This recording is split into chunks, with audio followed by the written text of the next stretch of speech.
누가복음 19장 11절로 27절까지의 말씀입니다. 저와 여러분이 한 절씩 교독하겠습니다. 누가복음 19장 11절로 27절입니다. 그들이 이 말씀을 듣고 있을 때 예수께서 연이어 비유를 들려주셨습니다. 예수께서 예루살렘에 가까이 이르렀고 또 사람들이 하나님 나라가 당장이라도 나타날 것이라고 생각했기 때문입니다. 예수께서 말씀하셨습니다. 어떤 귀족이 왕위를 받아오려고 먼 나라로 떠나게 됐다. 그래서 10명의 종을 불러 열무나를 주면서 말했다. 내가 돌아올 때까지 이 돈으로 장사를 하라. 그런데 백성들은 그를 미워하기에 사절을 뒤따라 보내며 우리는 이 사람이 왕이 되는 것을 원하지 않습니다 라고 전하게 했다. 그러나 그 귀족은 왕이 돼 집으로 돌아왔다. 그는 자기가 돈을 준 종들을 불러 그들이 얼마나 장사를 냈는지 알아보았다.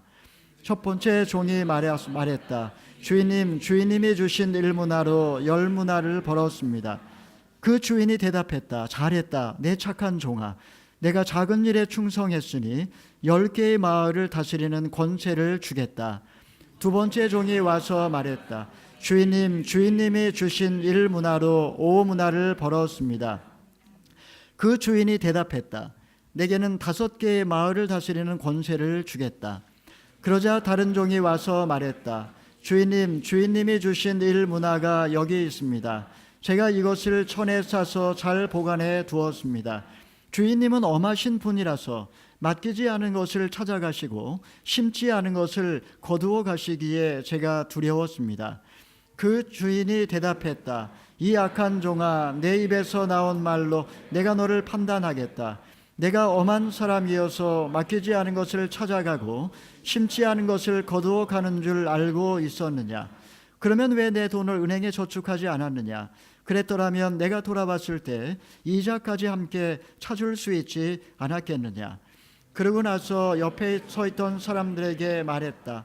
이 1문화를 빼앗아 10문화 가진 종에게 주어라. 그들이 말했다. 하지만 주인님, 그는 벌써 10문화나 갖고 있습니다. 그가 대답했다. 내가 너희에게 말한다. 가진 사람마다 더 많이 받을 것이고 아무것도 가지지 않은 사람은 그 있는 것마저 빼앗길 것이다. 함께 읽겠습니다. 그리고 내가 자기들의 왕이 되는 것을 원치 않은 이 원수들 이리로 끌어다가 내 앞에서 죽여라. 아멘. 세계적인 부흥 강사인 로버트 슐러 목사님이 이런 간증을 하신 적이 있었습니다. 하나님이 나를 절벽 가까이로 부르셔서 다가갔습니다. 그런데 다시 절벽 끝에 더 가까이 오라고 하셔서 더 다가갔습니다. 그랬더니 절벽에 겨우 발을 붙이고 서 있는 나를 절벽 아래로 떨어뜨려 버리시는 것이 아니겠습니까? 물론 나는 절벽 아래로 곤두박질 쳤습니다. 그런데 나는 그때까지 내가 날 수 있다는 사실을 몰랐습니다. 여러분, 이 말씀 속에는 인간 안에 감추어져 있는 가능성에 관해서 이야기를 하고 있습니다.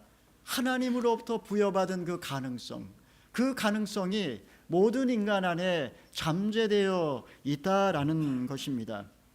보통 평탄한 인생길을 갈 때에는 이것을 모르다가 인생의 절박한 그야말로 한계 상황에 이르렀을 때 우리는 비로소 내 안에 있는 가능성을 발견할 때가 있다는 말입니다.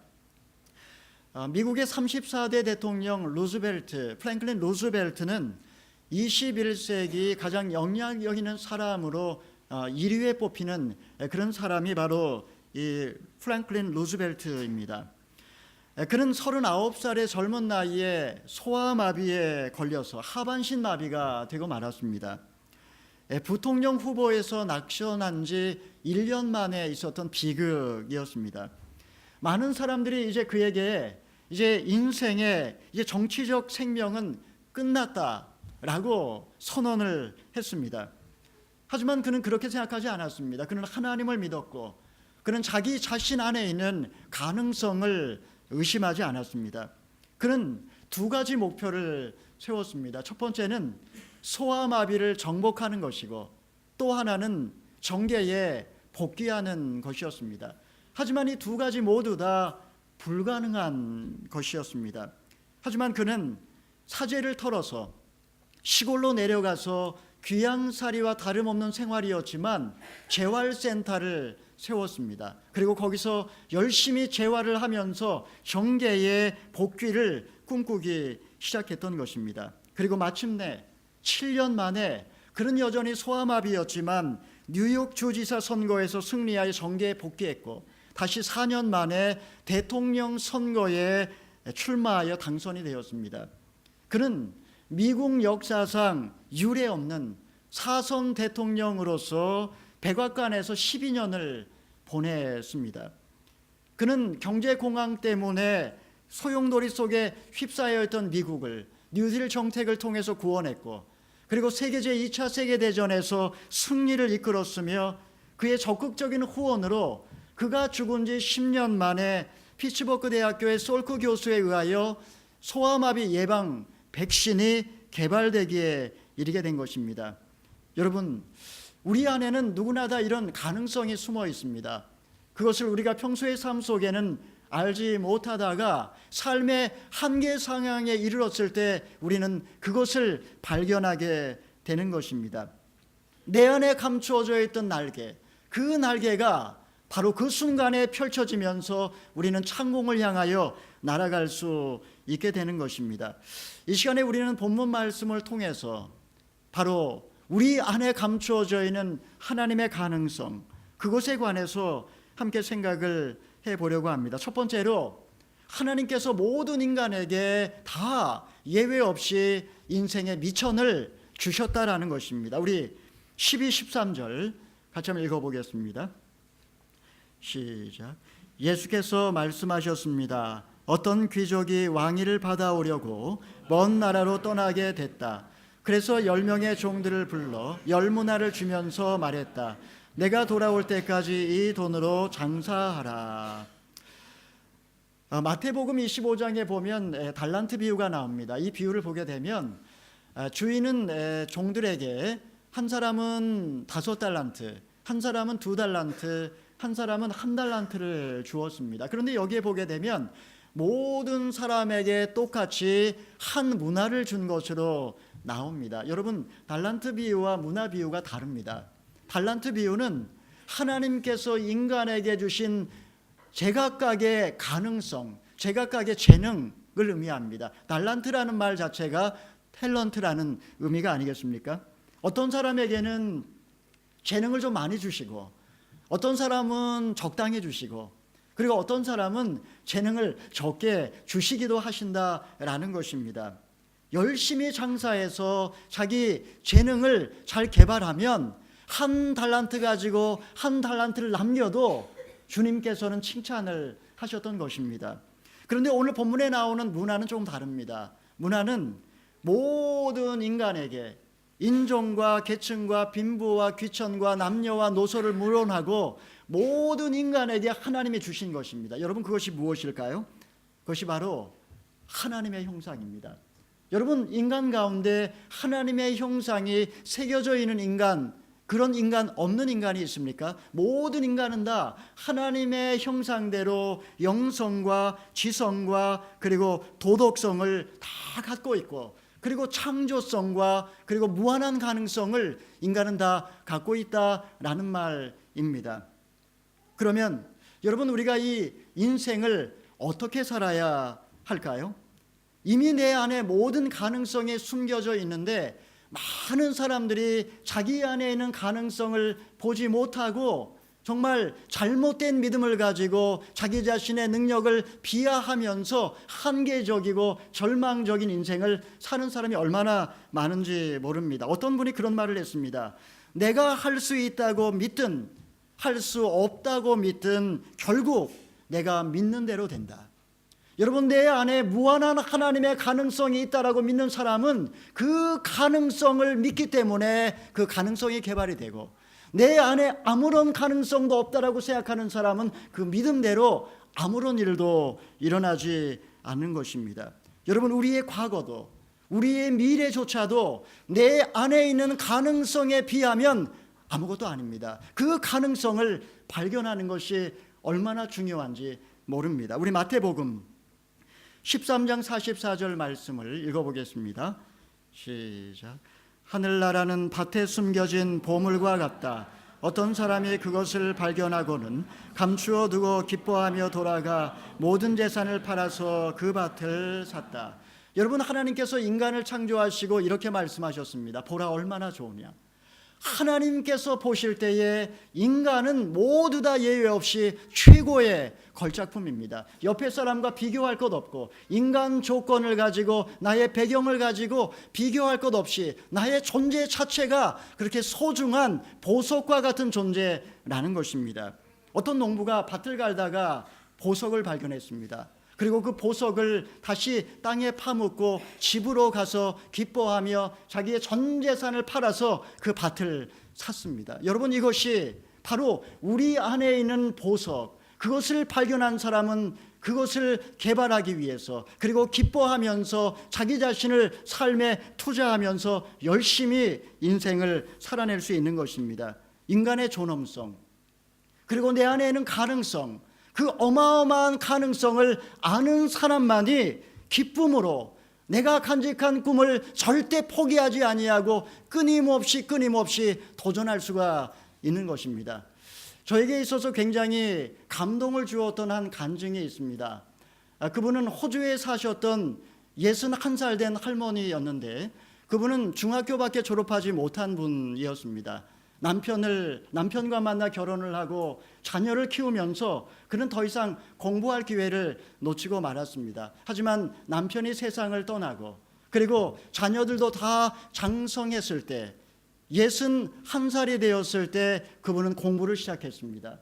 그리고 통신 강좌로 공부를 시작했고, 그리고 대학교에 입학했고, 마침내 호주에서 의과대학을 80살에 졸업을 했습니다. 그분이 마지막 날, 졸업식 날 졸업생 대표로 강연을 했는데, 그때 강연의 제목이 무엇인가 하니 아는 것이 힘이다 라는 제목이었습니다. 여러분, 61살 된 노인이 자신의 꿈을 위하여서 자신의 가능성을 믿고 도전했을 때 그 꿈이 현실이 되었던 것입니다. 여러분 안에 이런 무한한 가능성이 있음을 믿으시기를 바랍니다. 다시 일어나서 여러분이 잃어버렸던 그 꿈을 다시 붙잡고 여러분 가능성을 하나님 안에서 발견해 나갈 수 있기를 바랍니다. 두 번째로, 우리 인생에서 가장 중요한 것이 무엇일까요? 그것은 바로 착한 마음과 충성심입니다. 우리 16절 17절 읽어보겠습니다. 시작. 첫 번째 종이 와서 말했다. 주인님이 주신 을문화로 10문화를 벌었습니다. 그 주인이 대답했다. 잘했다 내 착한 종아. 내가 작은 일에 충성했으니 10개의 마을을 다스리는 권세를 주겠다. 첫 번째 종은 한 문화를 가지고 10문화를 남겼습니다. 한 문화는 우리 뉴질랜드 달러로 한 2만 달러 정도 되는 액수입니다. 굉장히 큰 돈이죠. 한데 그는 2만 달러를 가지고 20만 달러를 벌었습니다. 장사하시는 분들 알겠지만 여러분, 20%의 이윤 남기는 게 쉽습니까? 이것저것 다 빼고 나면 손해볼 때도 있습니다. 그런데 그는 10배의 장사를 한 것입니다. 여러분, 그가 얼마나 노력을 했을까요? 그가 부동산 투기를 해가지고 번 것이 아니라면 그는 정말 불철주야 노력하고 애쓰며 돈을 벌었을 것입니다.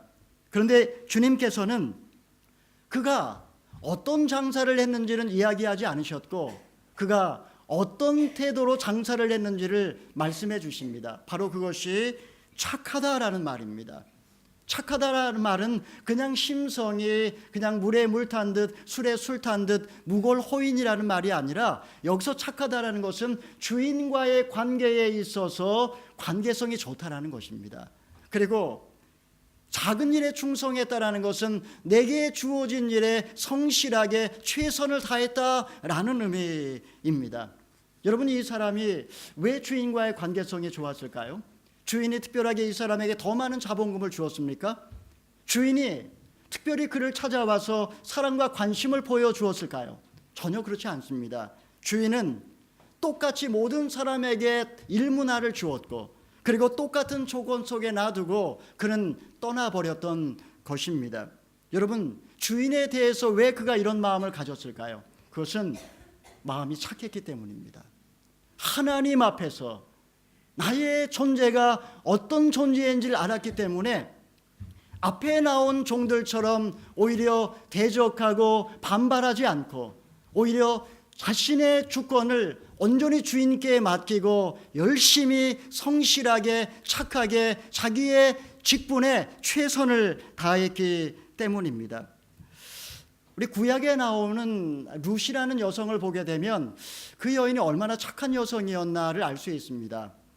그녀는 하나님에 대해서 얼마든지 원망하고 반발하고 망가진 인생을 살아도 괜찮은 여인이었습니다. 왜냐하면 그녀는 젊은 나이에 청산과부가 되었고 그리고 시아버지와 남편이 유산을 남겨준 것도 아니었습니다. 그저 그녀에게 남아있는 것이라고는 늙은 시어머니 한 명뿐이었습니다.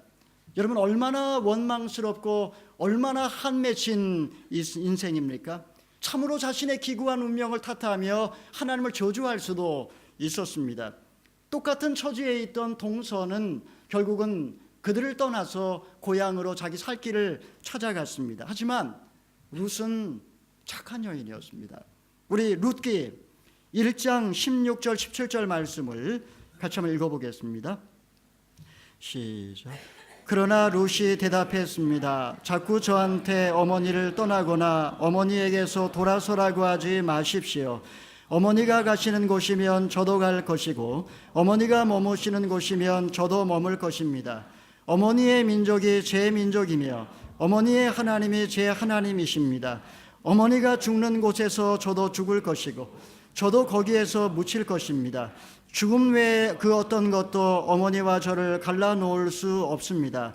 그렇지 않으면 여호와께서 내게 심한 벌을 내리고 더 내리셔도 좋습니다. 여러분 지금 룻이 어머니에게 하는 말을 잘 들어보십시오.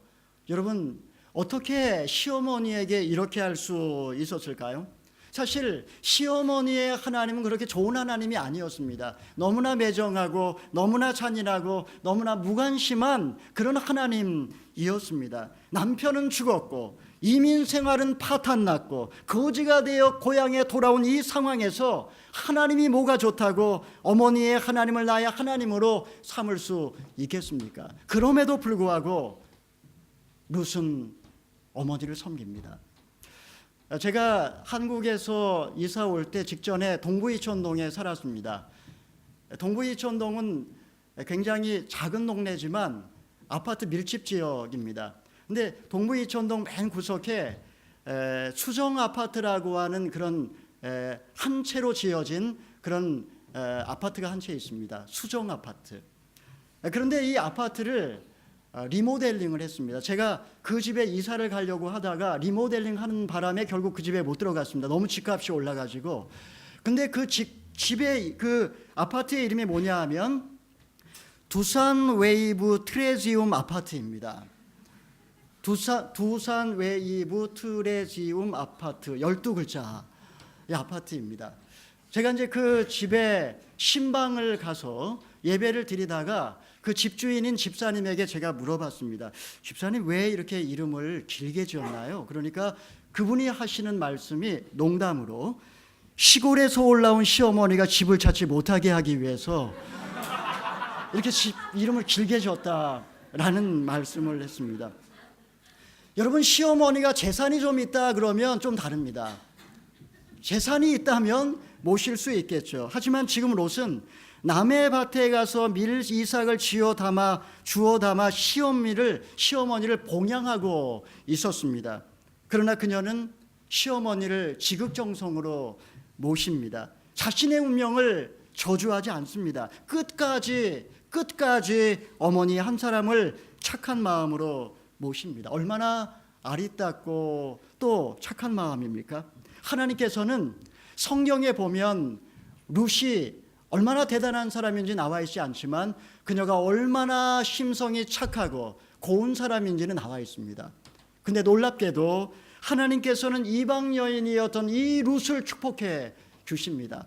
100배로 축복해 주십니다. 놀랍게 축복하십니다. 어떻게 축복하실까요? 물질적으로 축복하신 것이 아니고 하나님께서는 그를 구속 역사의 주인공으로, 다윗의 조상으로, 그리스도의 계보를 잇는 통로로 사용해 주신 것입니다. 여러분, 이거보다 더 큰 축복이 있을까요? 사랑하는 성도 여러분, 하나님께서 나를 바라보실 때 나를 평가하는 기준은 한 가지입니다. 하나님께서 나를 바라보실 때 평가하는 기준은 얼마나 많은 그런 이윤을 남겼느냐를 보지 않습니다. 지금 그 사람을 칭찬하는 장면을 볼 때에 착한 종이다, 작은 일에 충성했다라고 그를 격려하고 있습니다. 하나님께서 지금 나를 보시며 나에게 관심 갖고 있는 나의 삶의 자세는 내가 지금 하나님의 주권을 인정하고 착한 마음과 충성심으로 내게 맡겨진 일에 최선을 다하고 있는가, 이것을 보는 것입니다. 저는 여러분에게 있어서 주인이 누구인지를 발견하시고, 그리고 주님이 여러분에게 주신 그 사명이 무엇이든지 간에 아무리 작은 것일지라도 최선을 다해서 착한 마음으로 감당하시기를 축원합니다. 세 번째로, 인생의 성공은 어디에 달려 있을까요? 인생의 성공은 주님과의 관계에 달려 있습니다. 우리 20절 21절 읽어보겠습니다. 시작. 그러자 다른 종이 와서 말했다. 주인님이 주신 일문화가 여기 있습니다. 제가 이것을 천에 싸서 잘 보관해 두었습니다. 주인님은 엄하신 분이라서 맡기지 않은 것을 찾아가시고 심지 않은 것을 거두어 가시는 것을 제가 두려웠습니다. 왜 이 사람은 장사를 하지 않았을까요? 오늘 본문에 보게 되면 그는 주인에 대한 편견이 있었습니다. 주인은 아주 마음이 딱딱한 사람이기 때문에, 엄한 사람이기 때문에 심지어는 맡기지도 않은 것을 달라고 하고 심지도 않은 것을 거두어 가겠다는 악덕 지주 같은 분이라고 이렇게 이야기를 하고 있습니다. 왜 그가 이런 말을 할까요? 그것은 주님께서는 그의 마음이 악하기 때문이라고 말씀하고 있습니다. 착한 종은 마음이 착하기 때문에 충성스럽게 장사를 했지만, 악한 종은 마음이 악하기 때문에 결국은 그 일문화를 그냥 천에 쌓아 두었던 것입니다. 결국 그의 이런 태도가 주님과의 관계성을 망가뜨려 버린 것입니다. 내 마음에 있는 그 악한 마음이 결국 나와 주님 사이를 가로막아 버리고, 그리고 내면을 꼬이게 만들고 감사가 없게 하고 불만으로 가득하게 만듭니다. 여기에 나오는 종처럼 끊임없이 불평하고 원망하며 문제의 원인을 주인에게 돌리면서, 그러면서 자기 이기심과 자기 중심성에 함몰되어 점점 완악해져 가는 것, 이것이 바로 악한 종의 특징이라고 말할 수 있습니다. 우리는 성경에서 그런 사람을 발견합니다. 그는 사울입니다. 그가 처음에 왕이 됐을 때 얼마나 겸손했는지 모릅니다. 그는 다른 사람보다 잘생겼고 또 키도 컸고 또 겸손하기까지 했습니다. 하지만 어느 순간부터 그의 마음이 완악해지기 시작했습니다. 사무엘 선지자가 그의 죄를 지적하자 핑계를 대면서 변명을 대면서 합리화합니다. 제사장만이 제사를 드릴 수 있는데 자기가 직접 제사를 드리고 사무엘이 늦게 왔기 때문에 이렇게 됐다라고 핑계를 대고, 그리고 모든 짐승을 다 진멸하라고 했을 때 가장 좋은 것을 남겨놓고 지적을 당하자 하나님께 제사 드리기 위해 남겨놓았다라고 또 핑계를 댑니다. 여러분, 이렇게 완악한 마음, 딱딱한 마음은 점점 핑계와 변명을 일삼게 만들고 결국 하나님께 버림받아 비참한 말로를 맞고 말았던 것입니다. 사랑하시는 성도 여러분, 주님께서는 그런 분이 아니십니다. 주님께서는 우리에게 무거운 짐을 맡기고 우리를 억압하고 우리를 착취하고 우리를 감시하는 그런 하나님이 아니란 말입니다. 하나님에 대한 잘못된 편견, 하나님에 대한 부정적인 이미지가 결국 나로 그 하나님을 닮아가게 합니다.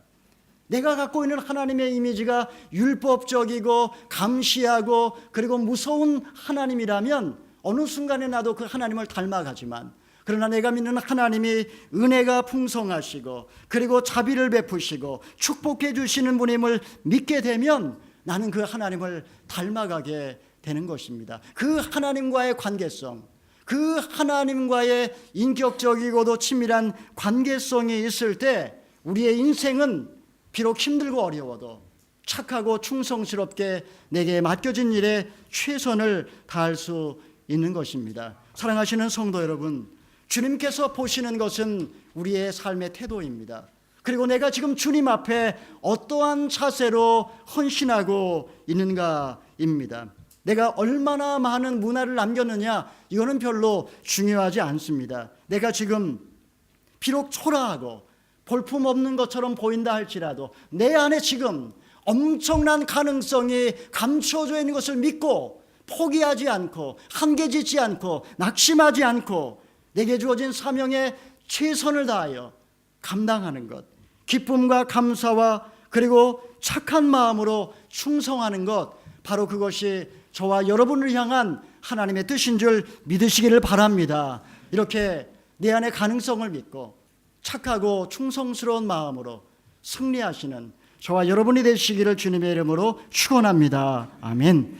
하나님 아버지 감사합니다.